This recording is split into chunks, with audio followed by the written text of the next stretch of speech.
Hello friends, कैसे हैं आप सब। First of all very happy Onam and Makar Sankranti also.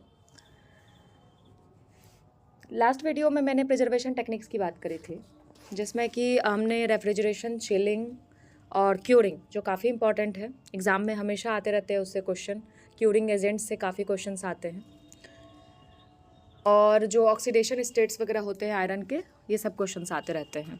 मैंने डिस्कस किया था लास्ट वीडियो में। इस वीडियो में मैं आप लोगों को स्मोकिंग के बारे में डिटेल में थोड़ा बताऊंगी, और इसके अलावा कैनिंग और इरेडिएशन। टेलीग्राम चैनल का लिंक मैं डिस्क्रिप्शन में डाल देती हूँ हर वीडियो में, तो प्लीज़ उसको फॉलो कीजिए, क्योंकि वहाँ पे मैंने काफ़ी कंटेंट्स प्रोवाइड किए हुए हैं और लास्ट ईयर क्वेश्चंस वगैरह भी हैं जो काफ़ी हेल्पफुल है। टॉपिक वाइज अगर आप लास्ट यूर क्वेश्चन सॉल्व करते जाएंगे तो कॉन्सेप्ट क्लियर हो जाएगा। आई होप सबने फॉर्म अच्छे से भर लिया होगा, और अपना यूनिवर्सिटीज़ वगैरह भी आप लोगों ने सेलेक्ट कर लिया होगा, और सिटी सेंटर भी वाइजली सेलेक्ट किया होगा। चलिए फिर स्टार्ट करती हूँ मैं। Smoking, known to man as a preservation for a long time.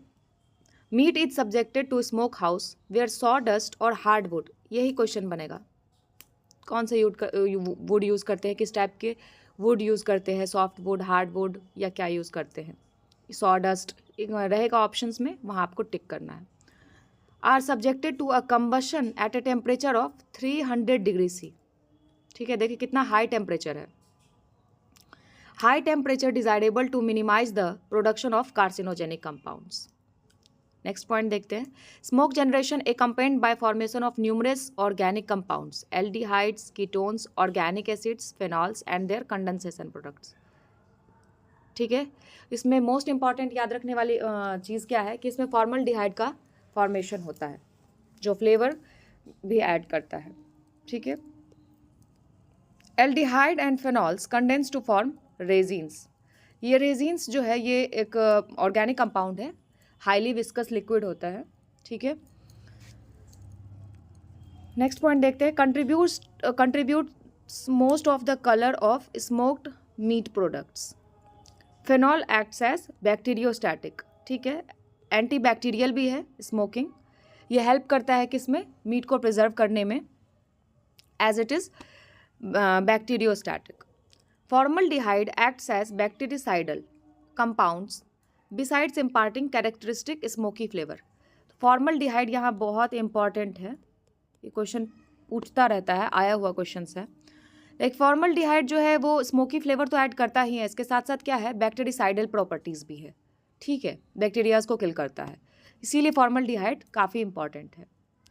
Preservation also due to surface dehydration. Obvious है, जब हीट के कांटेक्ट में आएगा कोई भी प्रोडक्ट तो क्या होगा, सरफेस डिहाइड्रेशन तो होगा ही। इससे क्या होगा, मॉइस्चर का अमाउंट लो होगा, and low moisture favours the preservation of meat in the long run, like shelf life increase करेगा। ठीक है, lowering of surface pH and antioxidant property of smoke constituents. Curing and smoking are inter related. Basically marinating वगैरह करने के बाद भी लोग smoking करते हैं, और क्यूरिंग मैंने लास्ट वीडियो में आप लोगों को कवर किया था, याद होगा। ठीक है, नेक्स्ट पॉइंट हमारा कैनिंग। बेसिकली कैनिंग, सबको पता है कि कैनिंग एक ऐसी टेक्निक है जिसका मेन पर्पस है किसी भी टाइप के थर्मल हीट रेजिस्टेंट बैक्टीरियाज को किल करना। सबसे मेन जो है क्लोस्ट्रीडियम बोटुलिनम, जो हाईली टॉक्सिक है और फूड पॉइजनिंग कॉज करता है।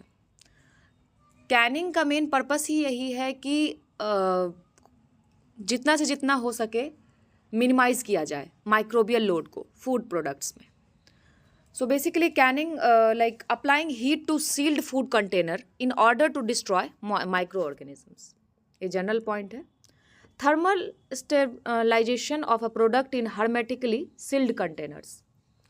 ठीक है, बेसिकली क्या है कि फ्री हर्मेटिकली बेसिकली है क्या, free from contamination. Okay, like aseptic conditions follow करते हैं हम लोग जब भी कैनिंग करते हैं। Preserves the sensory attributes such as taste, aroma, flavour, texture to a large extent.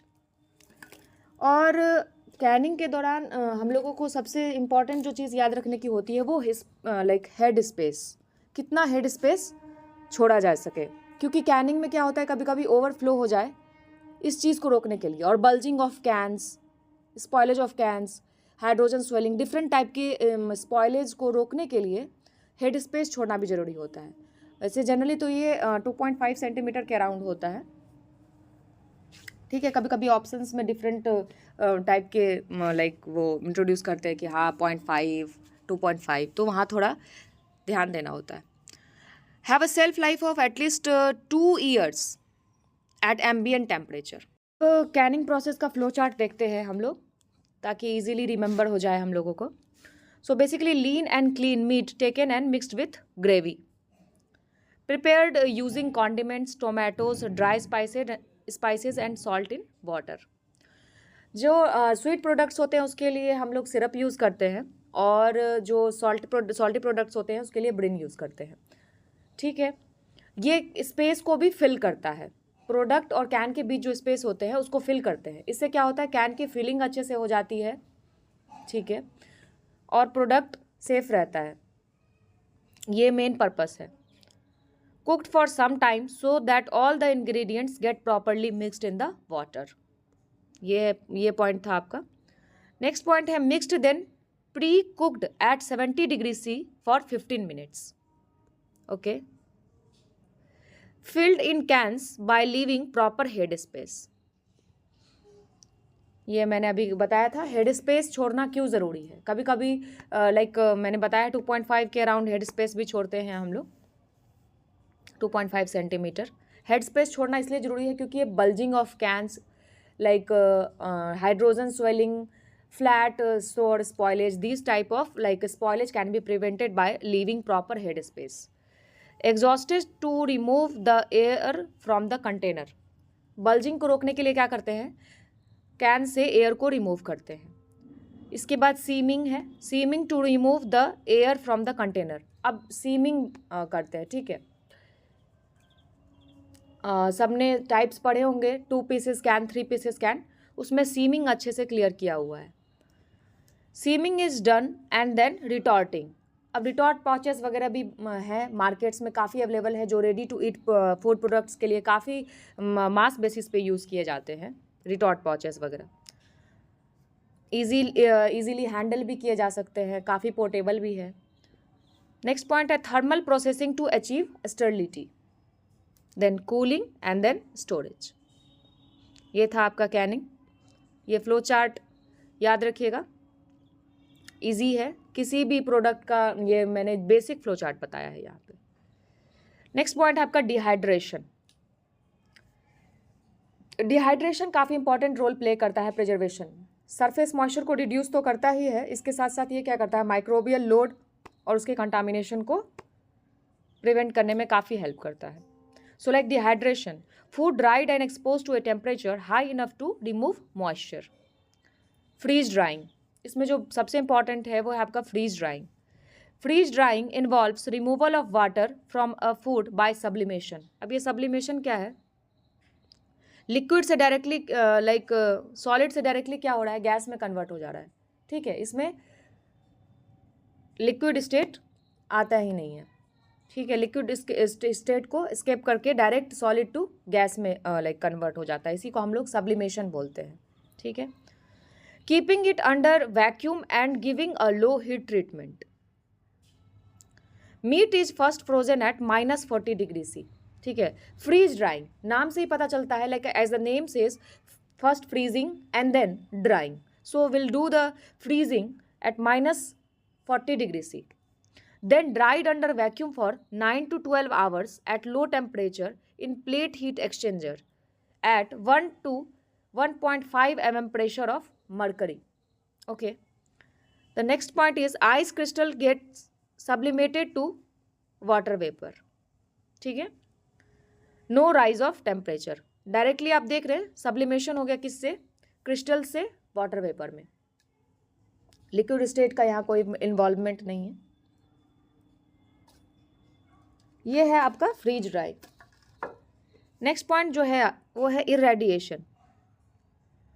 works by exposing meat to radiant energy, can destroy the microorganisms by fragmenting their DNA molecules.